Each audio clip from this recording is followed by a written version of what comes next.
with the devotee of the Lord cannot be compared even with the value of attainment of heavenly planets or becoming birthless, liberation from matter. I want to speak of worldly benediction in the shape of material prosperity of persons who are meant for death. Purport by His Divine Grace. A.C. Bhaktivedanta Swami Prabhupada ki Jai. When there are some points of similarities, it is possible then to compare one thing with similar another. As such, one cannot compare association of a pure devotee with anything materially valuable. Men who are too much addicted with material happiness aspire after reaching the heavenly planets like the planet of Moon, Venus, Indraloka, etc. And those who are advanced in material philosophical speculations do aspire after liberation from all material bondage. When one becomes frustrated in all kinds of material advancement or prosperity, one desires after the opposite number of liberation, which is called apunarbhava, or not to take birth again. But the pure devotees of the Lord do not aspire after the happiness obtained in the heavenly kingdom, neither do they aspire after liberation from the material bondage. In other words, for the pure devotees of the Lord, the material pleasures obtainable in the heavenly planets are something like phantasmagoria, and because they are already liberated from all material conception of pleasure and distresses, they are factually liberated even in the material world. This means the pure devotees of the Lord are engaged in a different transcendental objective of existence, namely in the loving service of the Lord in this material world or in the spiritual world. As a government servant is always the same, either in the office or at home or at any place, so a devotee has nothing to do with anything material and are exclusively engaged in the matter of transcendental service of the Lord. As they have nothing to do with anything material, what pleasure can they derive in the matter of material benedictions like kingship or similar other overlordship, which are finished quickly along with the end of the body?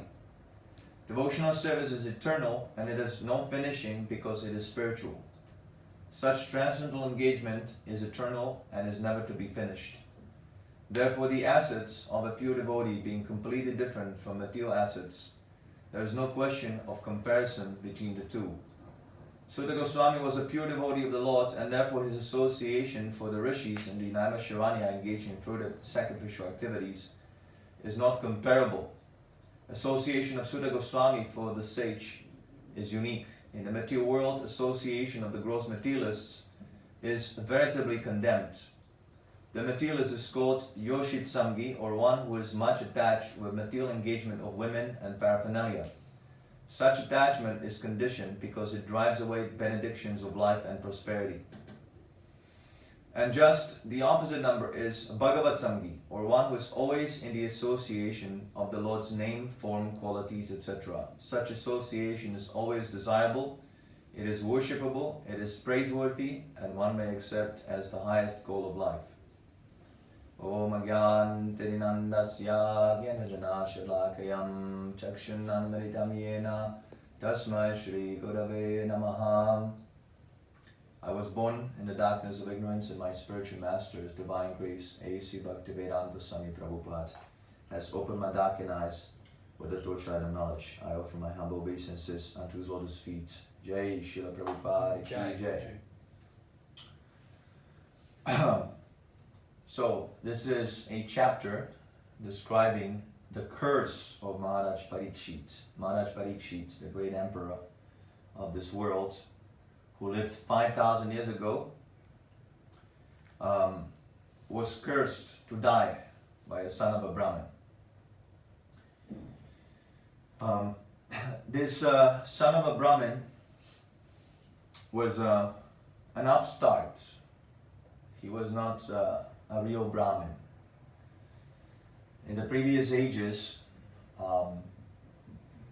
people followed the system of Garbhodana Samskara.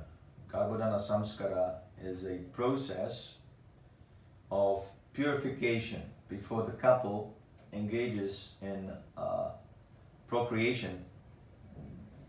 They are advised to go through a purificatory process. Just so the child who takes shelter of the womb is suitable situation. So if this Garbhodana Samskara is followed, then a soul that is very elevated takes shelter of that combination. Of course, in this material world, if we take birth, this is considered to be a fall down. But there are also gradations. It is not that everyone is on the same level. Everyone, has the same level of advancement. There are differences. Just like I have my individual free will. So if I want to become a pure devotee, then there is no impediment. If you do not want to become a pure devotee, that should not be an impediment for me if I am very sincere. So ultimately, we always reserve our freedom. We always have free will to advance or not to advance in Krishna consciousness. So there are those who practice for a long time and do not attain perfection. They do not complete the process of spiritual advancement. And there are those who fall down after a very short time. So there is a difference. In the Bhagavad Gita, Krishna explains the various differences. Those who are the most elevated, they take shelter in a family of transcendentalists. In other words, a family of pure devotees. Srila Prabhupada explains, my Guru Maharaj and myself, we took a birth in such elevated families of Vaishnavas. Srila Prabhupada describes that his father was a very elevated Vaishnava devotee. He would always do puja. For 3 hours, 4 hours, every day he would be worshipping. When the children would be taking rest, they would hear the father ringing the bell, ding, ding, ding, worshipping, doing puja to his deities. And Srila Prabhupada also dedicated his Krishna, the Supreme Personality of Godhead book, to his father.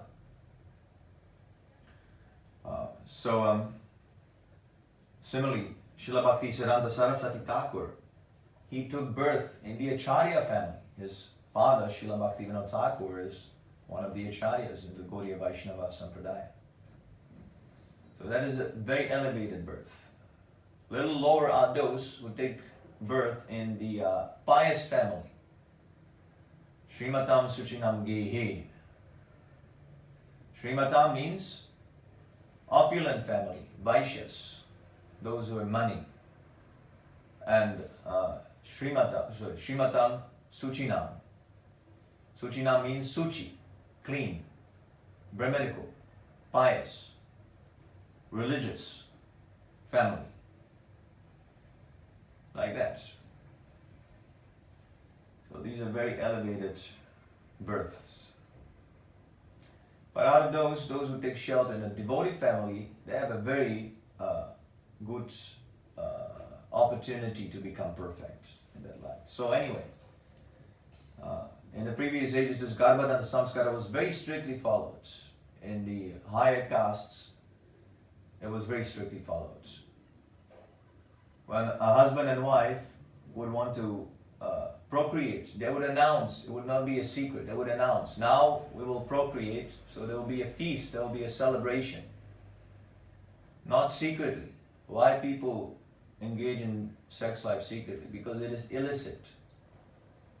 It is illicit. People do not know how to engage in sex life according to the religious regulations. So if the samskara is followed, then the child becomes very elevated. From the very beginning, she or he has the qualities of the father. So if the father is a Brahmana, he will have the Brahminical qualities. Not qualities, but the propensities, you can say. Qualities you have to develop. but the propensity is there from the very beginning. You see, so from that point of view, the caste system would function very nicely. From the Brahmana father, there will be a Brahmana son. It will be natural because of this Garbhadana samskara. But nowadays, what is understood as a caste system is an artificial system because the Garbhadana samskara is not being followed, and the children born to Brahmanas are not behaving as Brahmanas. Neither they have the propensity to perform Brahminical work. They have no propensity for hearing Srimad Bhagavatam. They become restless when they hear. They have no propensity for puja, no propensity for preaching Krishna consciousness. So they're considered to be Dvijabandhu. Dvijabandhu means the son of a Brahman, but not a Brahman. So this Shringi also was such a Dvijabandhu. He had the propensity, but he was not trained. Actually, not exactly Dvijabandhu, because he had the tejas, the propensity, even the powers of a Brahmana. He was empowered simply because he took birth from an elevated Brahmana. His father was a very elevated Brahmana and a great devotee. So he had a propensity, but he was not trained. Chaturvanyam maya system, guna karma vibhagasa. So both must be there. See, so even if the Garbhadana samskara was followed, the children would still have to undergo training under the bona fide spiritual master. See, so still, birth is not everything. Birth is a good opportunity, just like someone is born in a family of a lawyer or a high court judge. So there's a facility, propensity for him to become also a lawyer or a high court judge. The father tells him about law and so on and so forth. But it's not a guarantee. See, again, the freedom is always there. If you decide, then you can become elevated immediately. If you do not decide, then no matter how much good association is given to you, you will not be able to take advantage. You see, so for a sincere devotee, the moment's association with devotees cannot be compared even with the value of attainment of heavenly planets or material liberation. Cannot be compared. It is so valuable. Because if one is sincere, that association enhances his spiritual advancement. But if one is not sincere, even he can have the best association, he will not be able to take advantage. You see, so we must understand what is devotee association. It is not a button system. I press a button and automatically I become spiritually elevated. Similarly, taking initiation from the bona fide spiritual master. Also, it is not a button system. I simply take initiation, automatically I become very elevated. You have to follow the instructions. You have to hear. You have to do so many things. Tadvidi pranipatena pariprashnena sevaya. You must inquire. Your spiritual master might be self-realized. That is okay. But you still have to question. It should not be that you accept blindly some statements. You must understand what the spiritual master says. So you must inquire. If you do not understand and you simply say yes, yes, that is hypocrisy. You must immediately, you have some doubt, you must immediately bring it up. This, I have a doubt, I cannot accept this. That is not a flaw. Because you want to accept. But because you do not assimilate the knowledge, the intelligence doesn't accept. So that will create a conflict. later on in your spiritual life. They will undermine your spiritual advancement, such a doubt. Arjuna is asking Krishna, please slash this demon of doubt with a sword of knowledge. It is not something desirable that we have doubts. But at the same time, we should not make a show. Oh, I have no doubt. I accept everything. Just like we ask many times. Any questions? No. Everything is clear. And that is false pride, pretense. You're pretending. Oh, I know everything. I have no doubt. No, the doubt is a sign of intelligence. But you must clarify that doubt. You see? Otherwise we become puffed up. We become very proud. We become Vaishnava Paradi. We become offenders to the devotees. And when you offend the devotees, then your spiritual life is finished. Just like the example has been given in Chaitanya Charitamrita. The mad elephant, Hasti. Mad elephant comes. When a mad elephant comes into the village, especially a baby elephant, he might be a baby, but if he is infuriated by something, he can destroy the whole village. Everything is crushed to pieces. So if you allow this mad elephant of Vaishnava Aparat to enter into your garden, we're cultivating Bhaktivedanta Bijas, the different seeds of devotional service we have.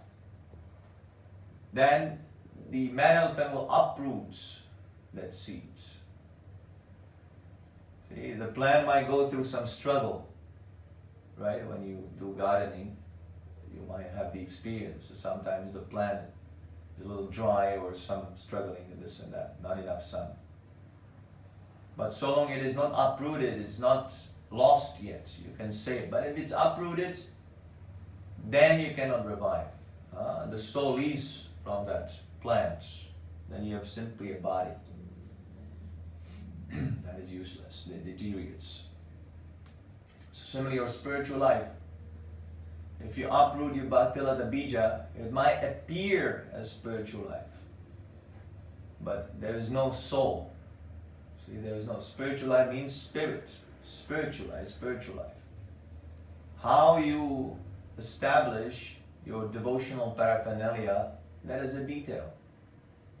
The most important is the spirit, and that spirit is maintained, revived, and supported by devotee association. Without devotee association, there is no Krishna consciousness. No Krishna consciousness. Prabhupada even says, by independent study of books, one cannot make advancement. If you think, I'm reading the Bhagavad Gita, so now I can make advancement, I can go back home, back to God. No, you have to hear the Bhagavad Gita from a pure devotee. Discuss the conclusions. Not that, I know. We must understand our position. We're bewildered by the modes of material nature. If you're bewildered, you cannot save yourself on your own. Just like if you're sick, right? Some, serious illness if you have to go to a doctor, you have to consult. I have this and such symptom. Please cure me. And the doctor gives you a medicine.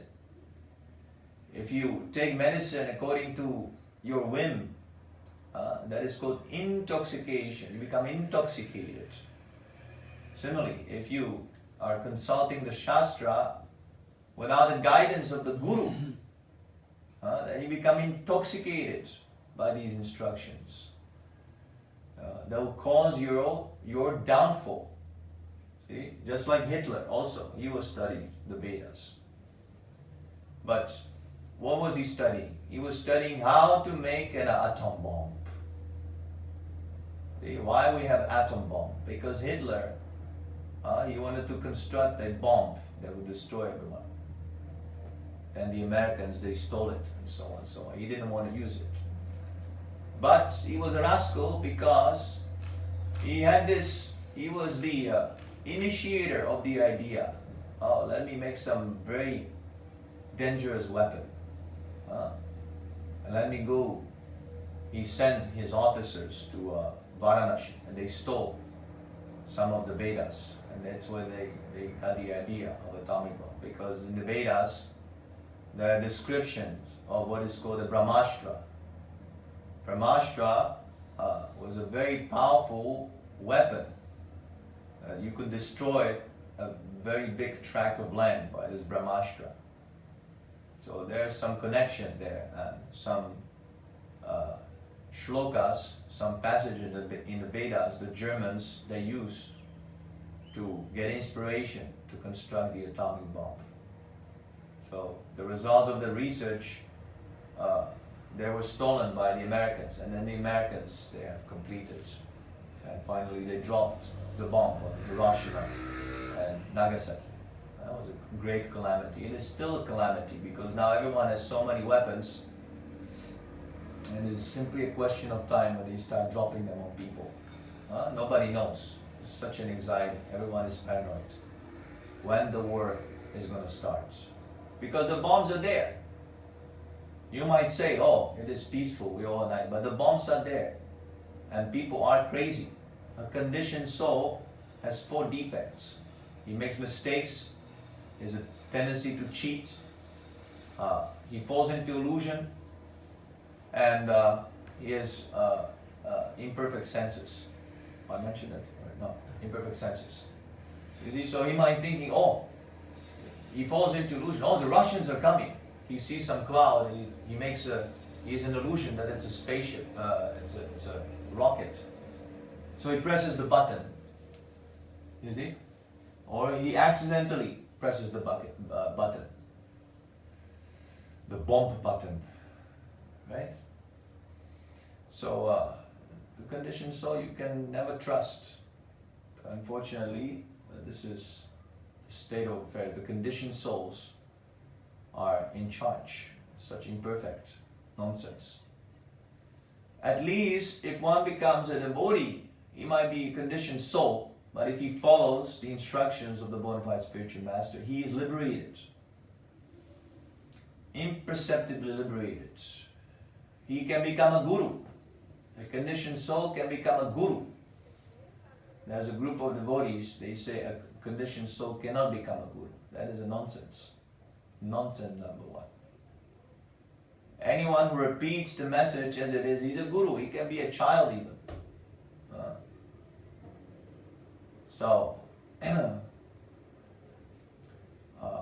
Unfortunately, no one repeats the message as it is. All misinterpreting. They don't even have any interest in God, or to speak of serving God. As soon as they hear about God, they become very angry. What is this God? Nonsense. This is a nonsense invention. God consciousness. You see? So, this is devotee's asset.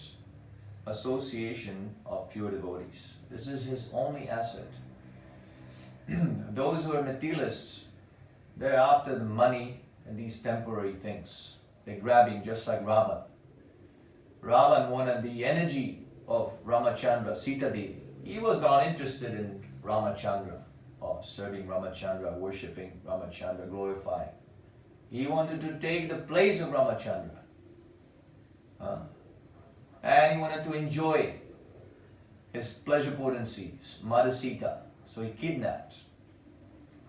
Lord Ram chastised him when there was a battle between Ravan and Ramachandra. He chastised him. Do you know how he chastised? What he told him?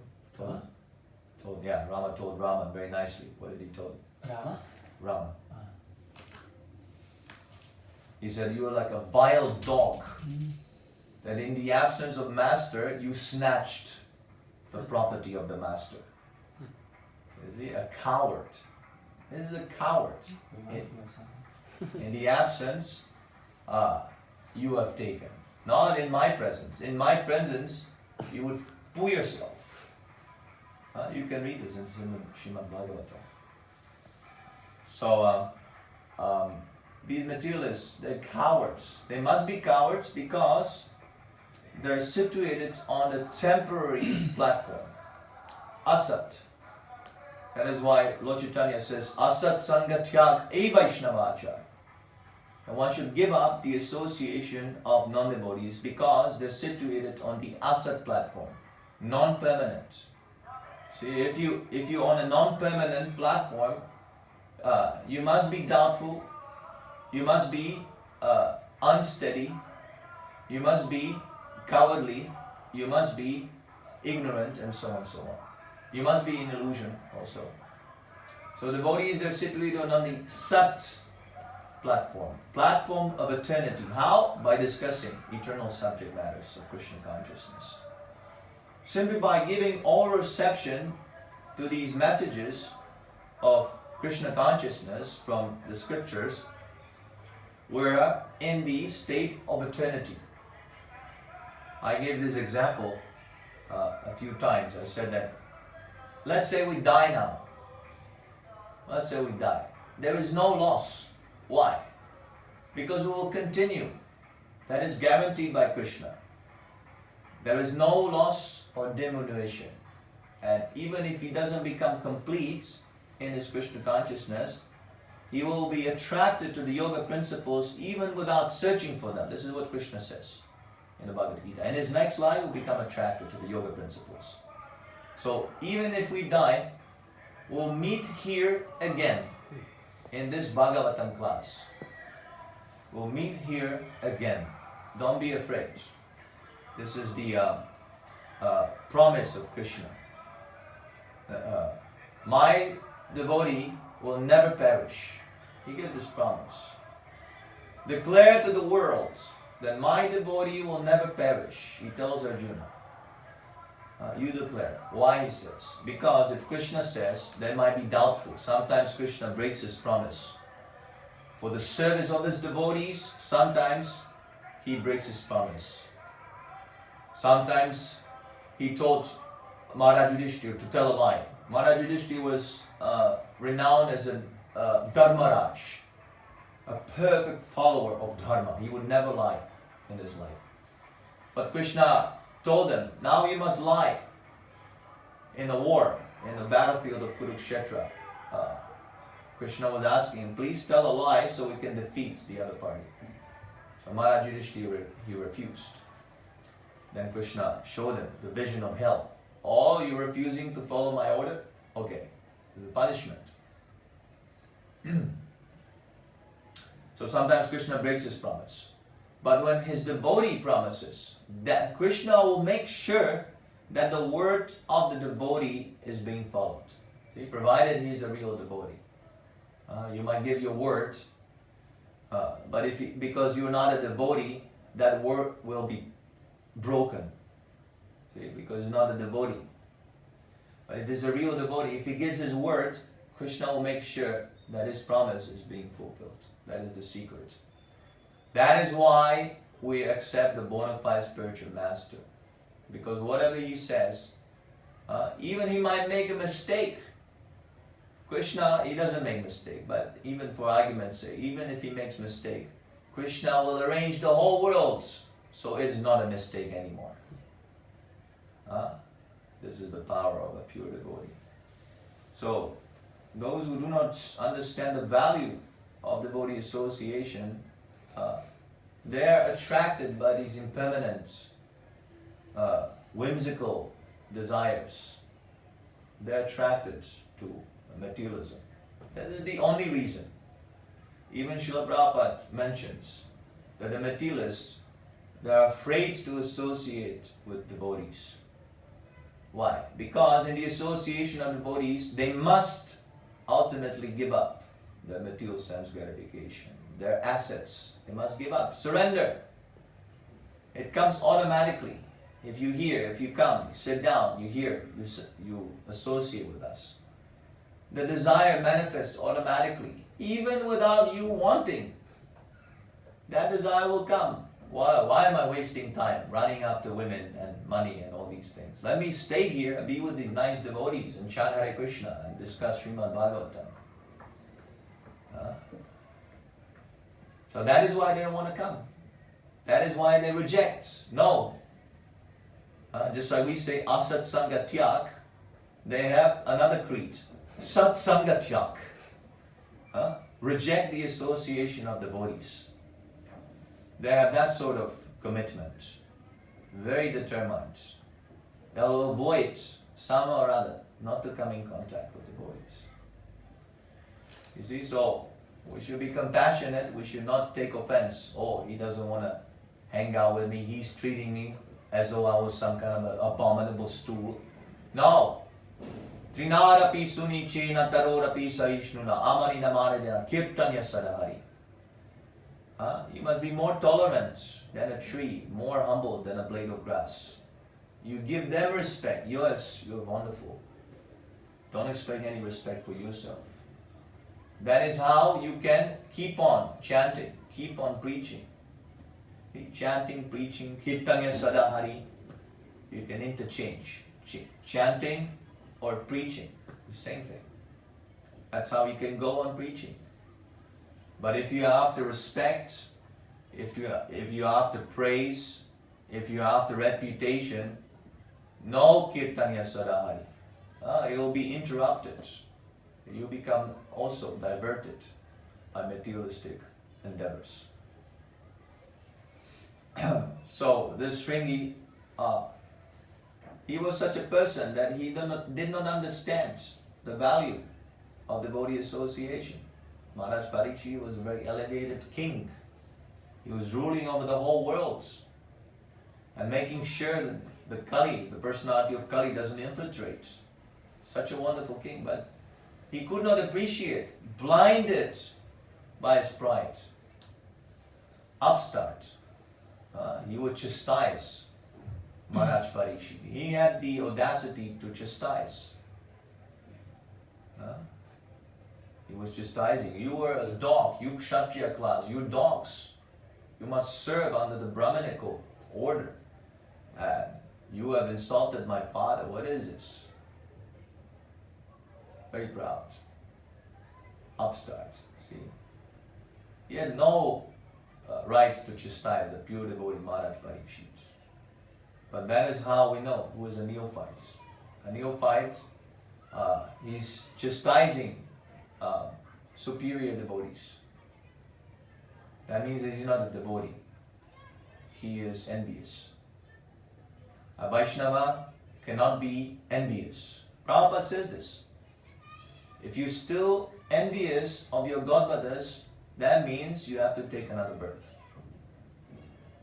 He says it in a class, on a video. I don't know if you've seen this. Prabhupada said, if you're still envious of your godbrothers, you must take birth again. That is great disqualification. Why should you be envious? What is there to be envious of? Ultimately, we're all going to die. We're all going to leave this body, leave this world, leave these assets, leave this fame, whatever fame you have. They'll be finished. Why are you wasting time being envious? You take care of your business. You take care of your own sadhana. You become elevated. Don't waste time looking at others, what the others are doing. Mind your own business. As Prabhupada says, oil your own machine. Oil your own machine. Okay, so any questions or comments? I want to mention that Yes. Previously mentioned that one who is not sincere, he may have whatever good association, he will not be able to Yes. make any advancement. Then you mentioned that if someone is in the association, some way or other, if he keeps himself there, then even he doesn't want that the desire will develop somehow. Well, there's a preliminary desire to want. At least that you have to have. Somewhere you have to start. Like, if he doesn't want, why is he in that It's association? like this, that you can say maybe just to put it in like subconsciously, like on the, not exactly subconsciously from the material point of view, but as a soul he wants, but mentally he's... Oh, mentally he also wants. Oh, but you said I that ask you you- don't want. I ask you, do you want to be a pure devotee? Hmm? If I ask you now, do you want to be a Mahabhagavat, Uttamadhikari? Sincerely, you answer. Yeah, that's why I have to think about it. Yeah. Well, no. The answer is no. Yeah. Because, Otherwise, you would be already one. yeah, otherwise, you will be doing something for it. But we try, but we see it's a struggle, and then, we slack, and, we have so many material desires, and so many bad habits, and so on, so on. So the answer is no. Maybe someone has that desire, but I can honestly say... Sincere person will say no, no? Yeah. But at the same time, do we understand that it is a necessary thing to desire? Yes. So we do have a desire to become a Mahabhagavan. By hearing from Srila Prabhupada is saying, go back home, back to God, finish your business in this life. Do we disagree with this statement? Of course not. We understand, yes, this should be done.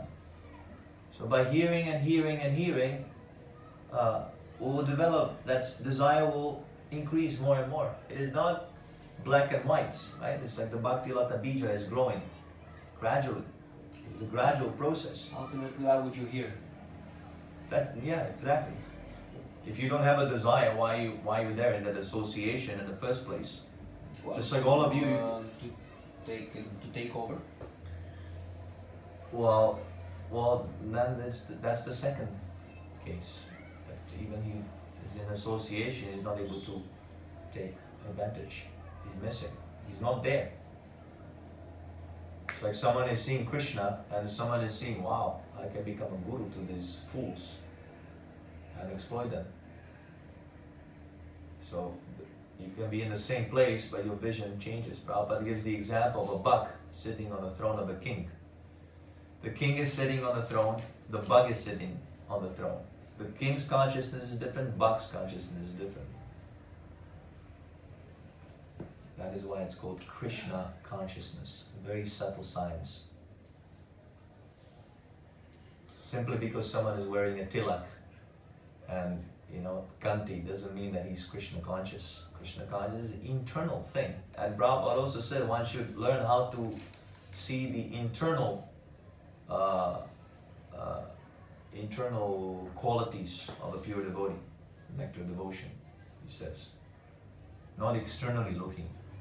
Sometimes a pure devotee might be sick, might be deformed in the bodily features, and so on and so on.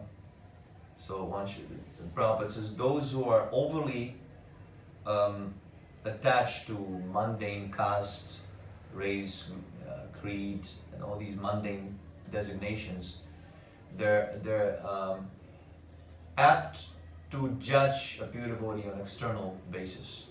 They're not able to appreciate his internal features. The internal features, how can you see? Not by the eyes, by the Shastra. Shastra Chakshusa. You should become the seers through the Shastra. See through the Shastra, not through the eyes. So there's so many warnings against this. Don't try to observe. What you can observe, you have imperfect eyes. What you can observe? Nothing. You must hear. You must hear what the devotee is saying, what the spiritual master is saying. Anything else? Yeah, you mentioned that Srila Prabhupada says there's no such thing as independent study, or independent study won't be successful. I'm sorry? You said that Srila Prabhupada says that independent study, Yeah. you can't be successful in independent study. Yeah. And then It says it in the Bhagavad Gita. Yeah, and then you give the example of Hitler. He was also reading the Vedas rather than going to a spiritual master. Yes. But does that mean that you can just hear from Srila Prabhupada and not be in association with devotees like this, temple, and then still make advancement, reach perfection? Because it sounds like, from my understanding, that you say that the only association you need is Srila Prabhupada's. Yeah, it is possible. But who is able to take advantage? Who is reading Srila Prabhupada's books? Who is following? It might be someone who's reading, but who's following? That is very rare. So that is not the general process. That is an exception. One should not make a general conclusion based on exception. Just like Prabhupada gives the example that someone is awarded by the PhD, although he's not a student in school, like an honorary title, like Bill Gates, they give him an honorary title.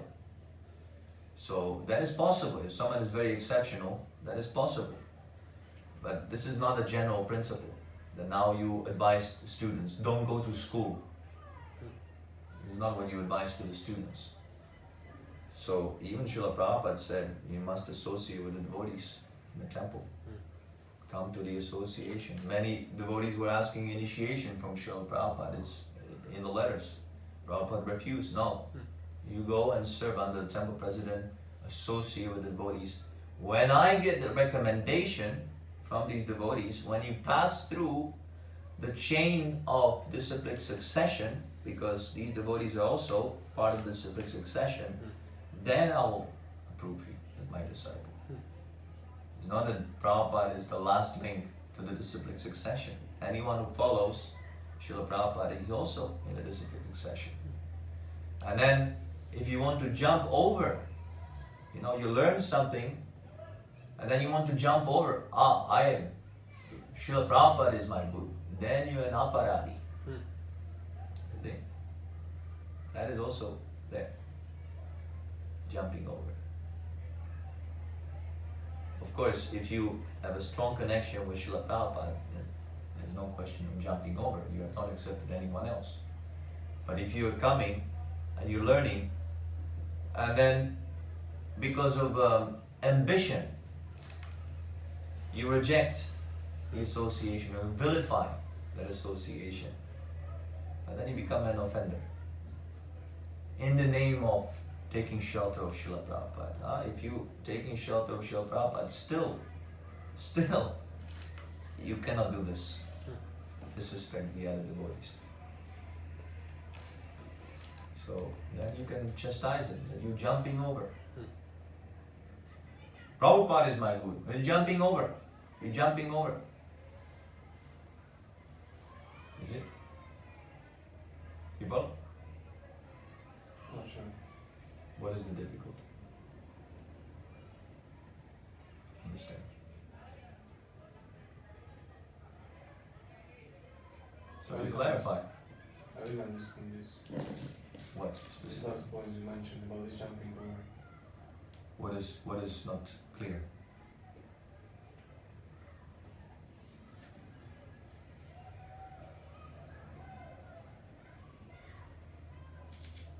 What specifically is not clear?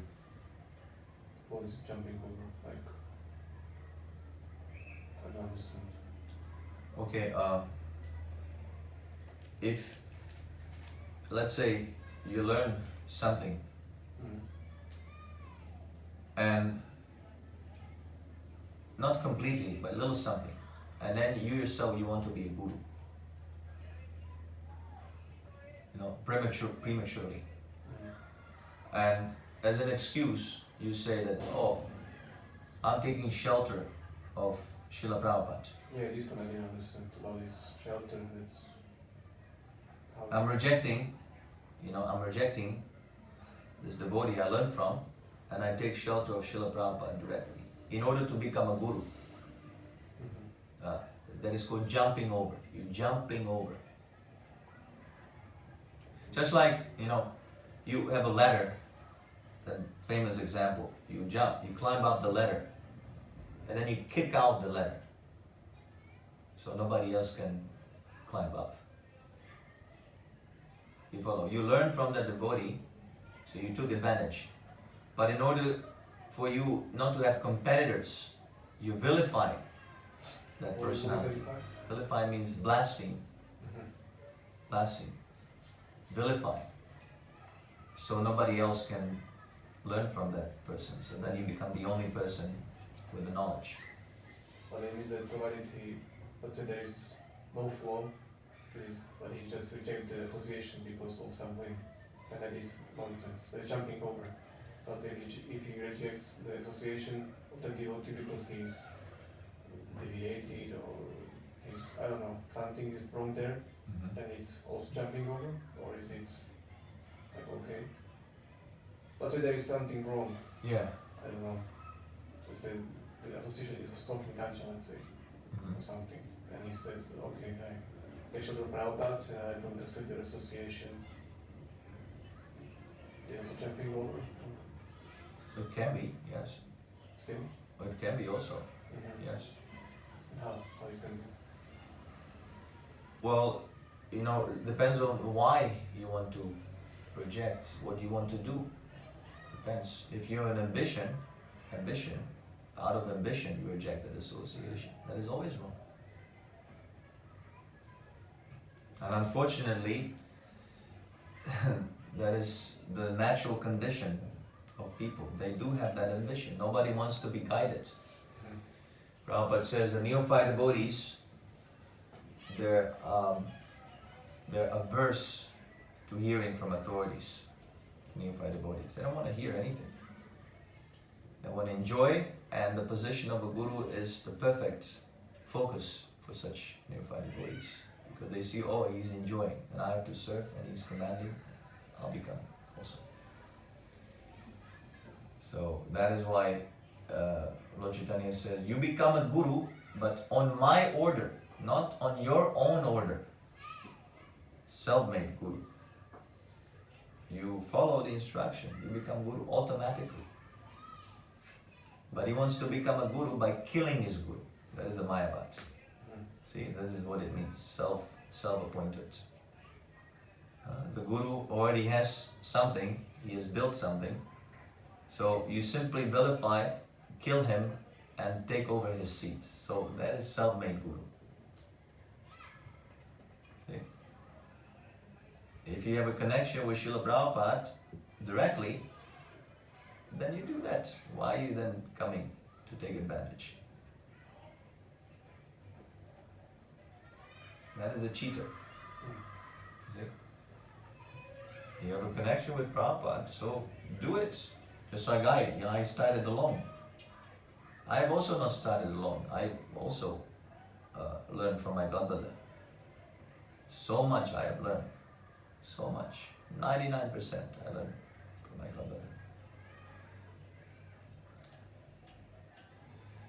So yeah, if you can depend on Srila Prabhupada strictly, then you do that. You preach independently. Why are you coming and accepting initiation and so many things, making a big show? From the very beginning, you were a cheater. So how you want to be a preacher? From the very beginning, you were cheating. Because there's a little flaw, I'm gonna reject association, Jumping over. Like he's not himself faulty or something, Yes. Very little spotted, oh, you are nonsense. Jumping over. Only Prabhupada, not Yeah. nobody else. That's called jumping over. Okay. Impersonal tendency. Be very careful not to jump over. There's not a Vaishnava quality, jumping over. Even I was reading in the Hari Bhakta Vilas, Sanatana Goswami, he says that even if the devotee you take shelter of is physically harming you, you should still not reject him, because you make Vaishnava aparat. Of course that is Hari Bhakta Vilas, you might take it with a consideration that Srila Prabhupada did not translate this, but I have consulted. Even such a thing is there. Even if he physically harms you, you still should not not reject him, but you should not blaspheme. If he rapes you, let's say, you also should not blaspheme. That you can read by Hari Bhakta Vilas. That is very, very strict. Just to emphasize how much you must respect the devotees. It also means that you should not even leave association. Because Of course. It's also. Yeah. See, conditioned souls are very apt to see faults. So any insignificant faults, they find, oh, okay, I'm with Srila Prabhupada. any insignificance. Or he didn't wash his hands after eating. Oh, okay, he's bogus. It's ridiculous. It's ridiculous. Oh, he spoke very harshly to me, so he's bogus. That's nonsense. That means that you wanted a pet guru, pet dog. And because that devotee did not fulfill your sense gratification, you're rejecting. Just like Rai Ram, his disciple. Swamiji is denying the basic necessities of human life. Illicit sex, meat eating, gambling, intoxication. These are the basic necessities. So I reject Swamiji as my guru. See? So we're not concerned with people like that. They're nonsense. They want to make a deal with the spiritual master, a business. That's why they're coming. Not to learn. If you're interested in knowledge, you can learn from any devotee. Even he might be less advanced, you can still learn from him. If you know how to learn. Alright, Grantaraj Srimad Bhagavatam ki jai, Srila Prabhupada ki jai, Nitai Gaura Premanand. Krishna Krishna Bhaktivedanta